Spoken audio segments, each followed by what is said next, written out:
Well, everyone, it's time for us to go and take a look at the Samsung Galaxy A17 and compare it against the iPhone 11 and see which particular iPhone is the better one for you or the better phone. Now, the thing I can definitely tell you is that if you're going to take a look at these types of devices, it kind of just depends on which way you're kind of going, right? I would probably tell you when it comes down to these, the Galaxy A17, which just came out, is going to be giving you some really nice features inside. With the iPhone 11, this is a phone that came out back in 2019, and you're basically getting a 6.1-inch Retina IPS panel. So that is kind of one of those things to keep in mind here, right? I feel like both these devices are going to be giving you a good type of experience, but with something like an iPhone 11 IPS panel compared to the Galaxy A17's 6.7-inch Super AMOLED display, there's going to be some differences here. I do like 90 Hz or 120 Hz more, but 90 Hz is better than 120 Hz, and that's kind of what you're getting between these two devices. However, the build quality of the iPhone 11 is probably going to feel a little bit better. Although it's a smaller phone that's giving you more bezel, you're getting a glass back and,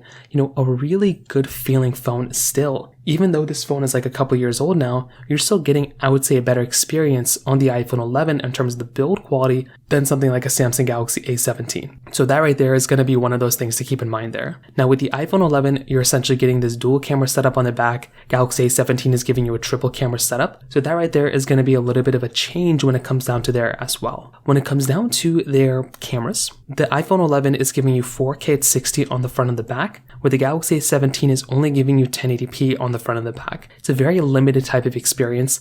It's really not going to be that great, and that is also going to be somewhat of a problem kind of when you go through and pick up that type of device as well. And I feel like that right there is going to be something that kind of comes into it, right? It's not the biggest deal in the world, but once again, it is going to be one of those types of situations you might find yourself running into.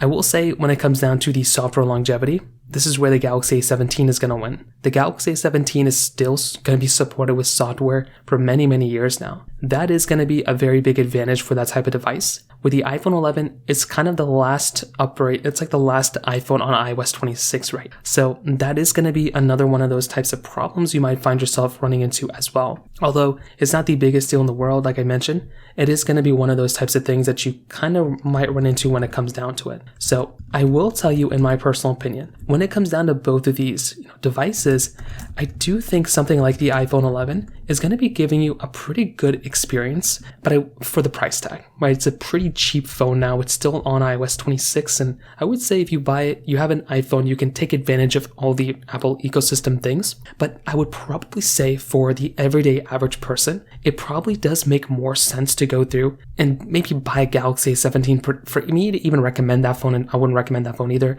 Neither one of these phones I'd recommend buying. Either buy an iPhone 13 Pro or like a Samsung Galaxy S23 or an S24. Buy a used one of those. Even if you buy one of those with like a cracked screen, those would still be better phones than the Galaxy A17 or an iPhone 11. So in terms of that pretty much covers it up there. If you have any other thoughts or questions, please let me know in the comment section below. Hit the like button, that would mean so much, but definitely hit that subscribe button. More importantly than everything else, I love every single one of you guys. Hopefully I'll catch you guys in the next video. Peace out, till then.